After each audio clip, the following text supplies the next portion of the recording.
My 42 female, husband 45 male, had a surprise gift to celebrate our first wedding anniversary, a trip to Disney World for the whole family this summer. Our kids are close in age, but have very different personalities. My son, teen, is an extrovert, has a very active social life, and does a lot of activities. My stepson, nearly adult, is an introvert who prefers to stay home and doesn't have much going on outside of school. However, they still have a good relationship, sometimes playing video games together. My son was not on board with the Disney World idea at all. He had no interest in doing this kind of trip with his family.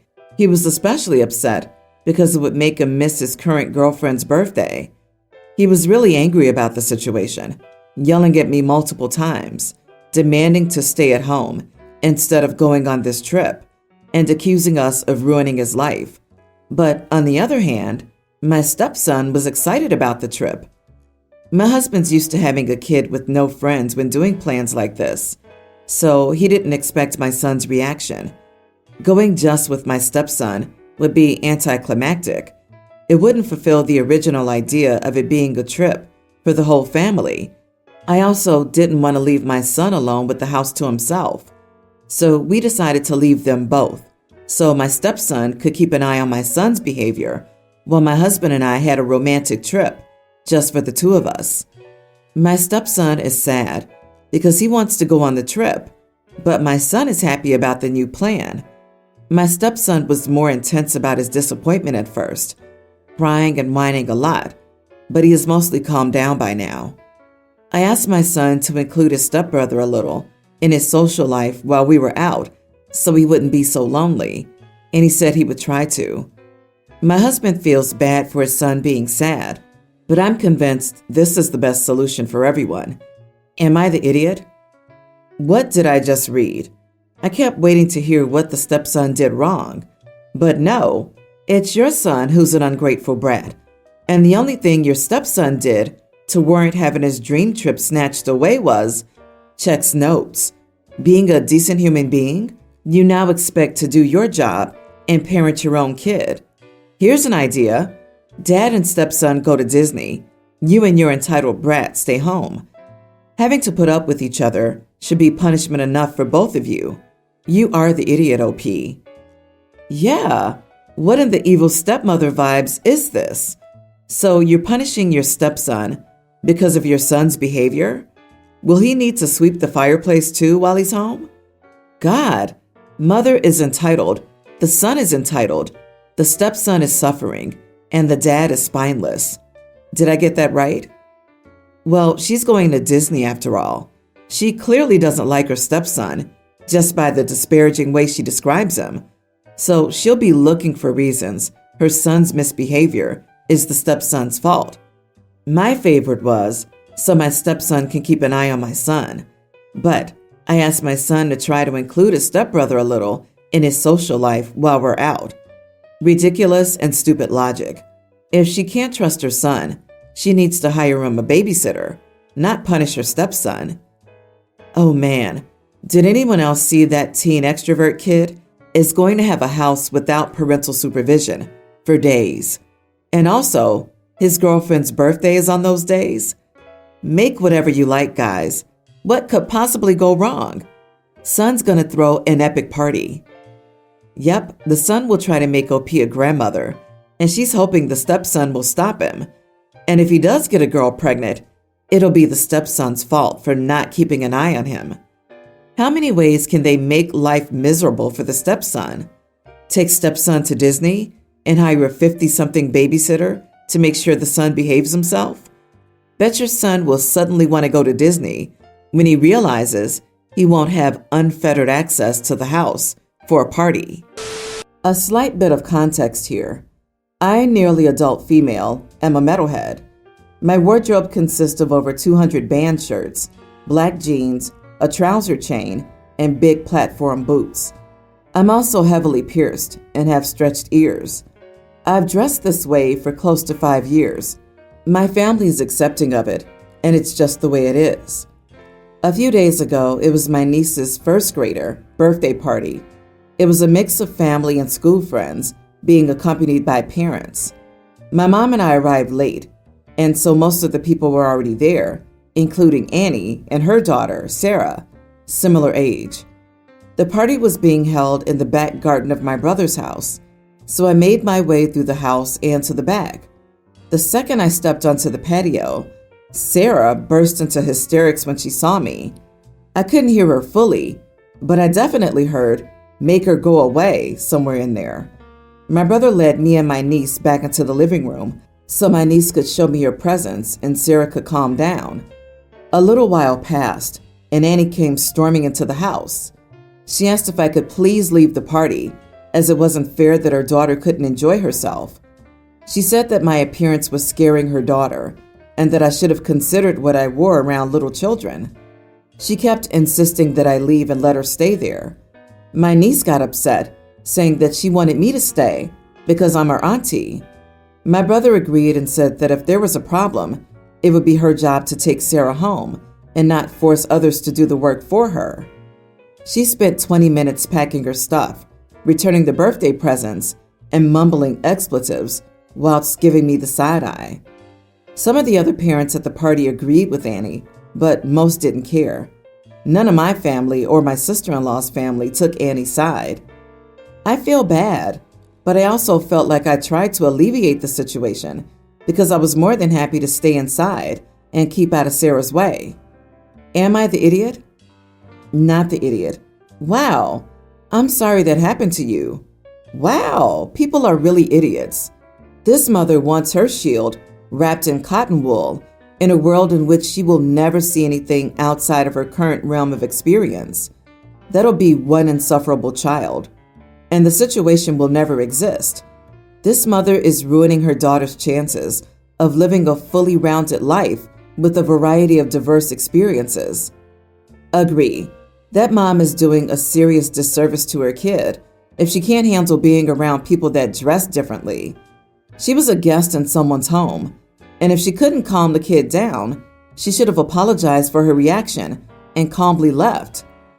Yep, to me, that's an opportunity to teach that there are very different looking people in the world and to not judge based on appearance. Your niece wanted you there, and it was her party. You weren't doing anything scary, just existing. The fact that she took the presents away is wild. Your niece is little. She didn't do anything wrong, and in a sense, is getting punished and stuff taken away from her that was given to her when she didn't do anything wrong. The mother was so overreacting. So I, 26 male, went out for dinner with a few friends last night. We were at this pretty nice restaurant, and our waitress, female early 20s, caught my eye as soon as we sat down. I thought she was really cute and had a great sense of style. Her outfit was really unique and just seemed to suit her perfectly. Anyway, throughout the night, she was really friendly and attentive, and I couldn't help but keep noticing her. After a while, I just decided to go for it and compliment her on her outfit. I said something like, "Hey, I just wanted to say that you look really cute tonight, and your outfit is amazing. It suits you so well." She seemed to take the compliment well, smiling and thanking me. Later on, as we were finishing our meal, I decided to write my number on the receipt and leave it for her in case she was interested in talking more or even going out on a date. When I handed her the receipt, I told her, "I hope this isn't too forward, but I've really enjoyed talking with you tonight, and I thought you might like to get in touch if you're interested." She took the receipt and thanked me, but her smile seemed a bit forced this time. I figured she wasn't interested, and that was fine. I didn't want to push her or make her feel uncomfortable. After we left the restaurant, my friends told me what I did was inappropriate and that I shouldn't have put her on a spot like that at her workplace. They said it's not okay to hit on service workers who are just trying to do their job. I genuinely didn't mean any harm, and I was being polite and respectful about it. Am I the idiot for leaving my number on the bill?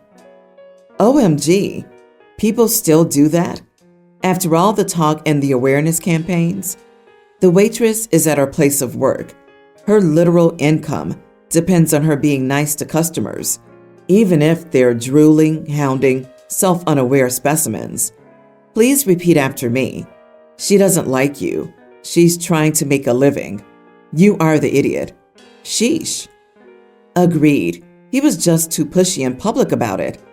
I worked as a waitress for many years. I gave out my number fairly often by writing my number on a check. I'm a lesbian, though it is slightly different.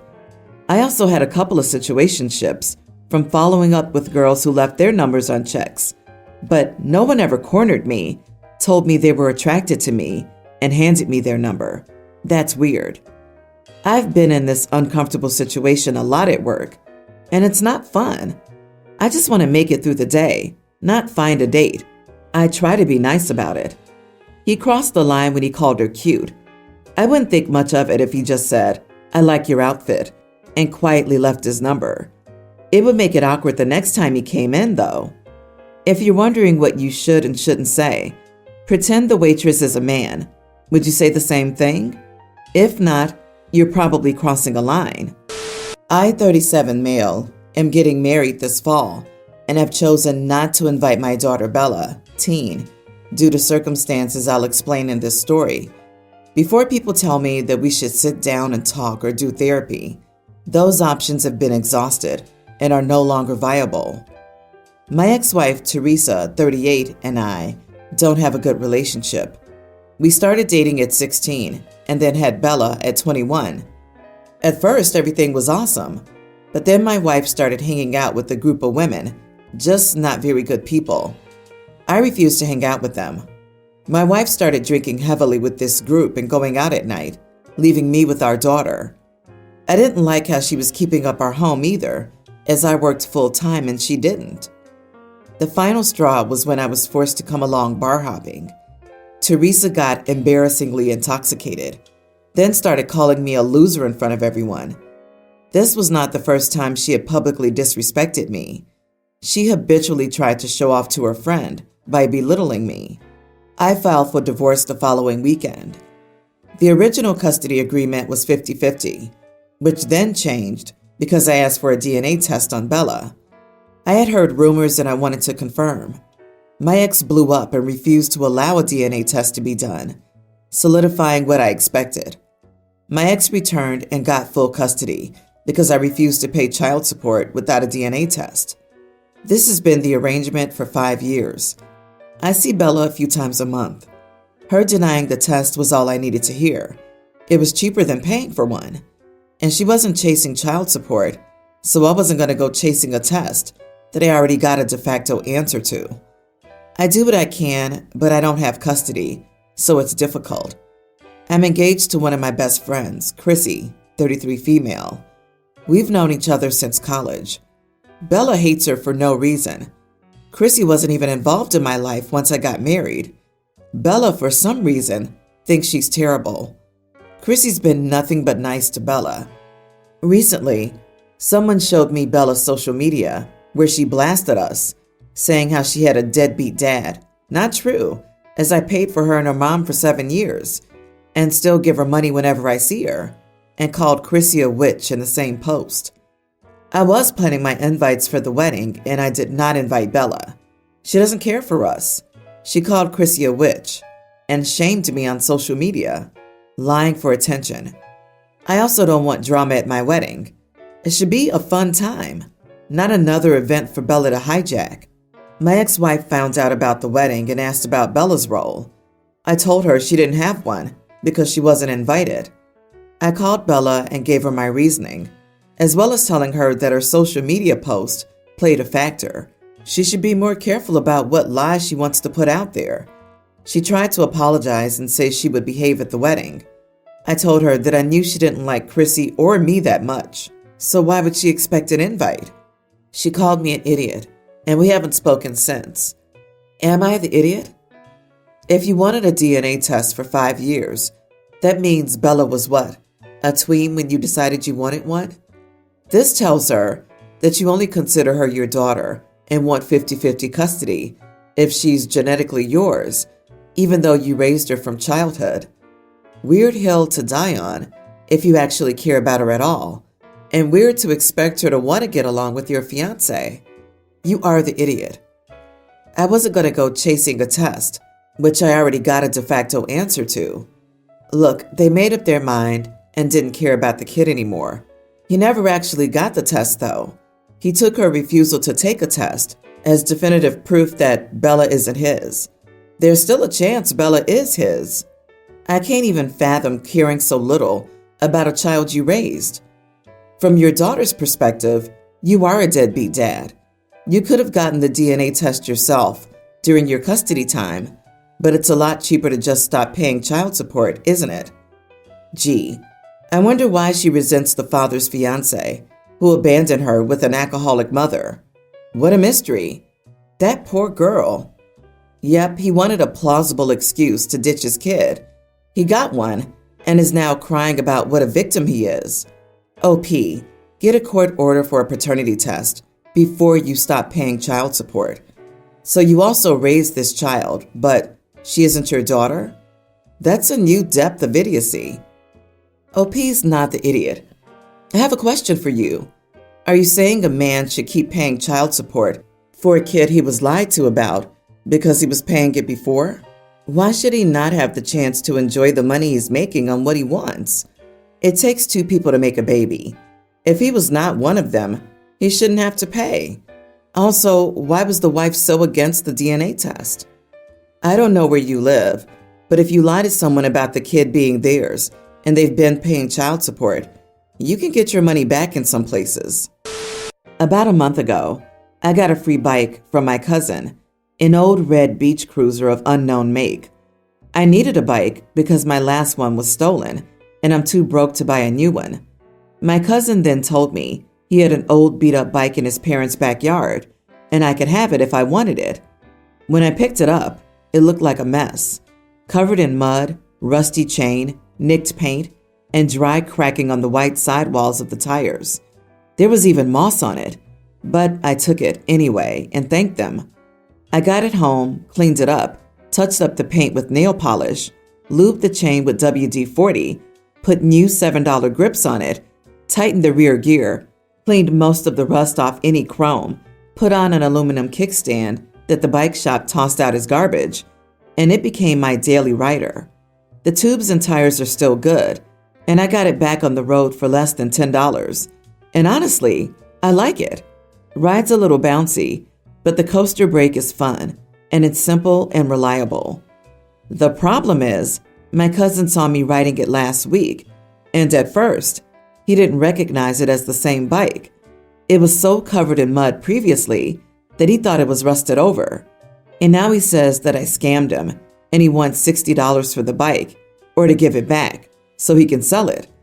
I refused and said he didn't want it in the first place, and I like riding it. He's calling me a jerk and telling his friends and family I've robbed him. The family's all on my side, including his parents, but his friends think I'm a jerk. But I'm the one who put in the work into fixing this bike he gave me free as trash, and I'm the one who actually uses it, unlike my cousin. Am I the idiot for not giving back the bike or giving money for it? Obviously, not the idiot. Your cousin's being ridiculous. He gave you a bike that apparently he thought was completely worthless and perhaps not even usable. And now that you fixed it up, he thinks you scammed him? What a joke.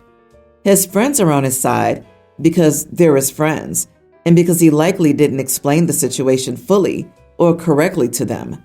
So don't worry about what they think. Exactly. The cousin's trying to scam and take advantage of OP. The cousin saw the bike as trash that got taken off of his hands. He didn't have to take the time or the energy required to discard it. Now that OP has taken the time to repair the bike and proven that it still works, the cousin wants to swindle the OP to make a quick buck.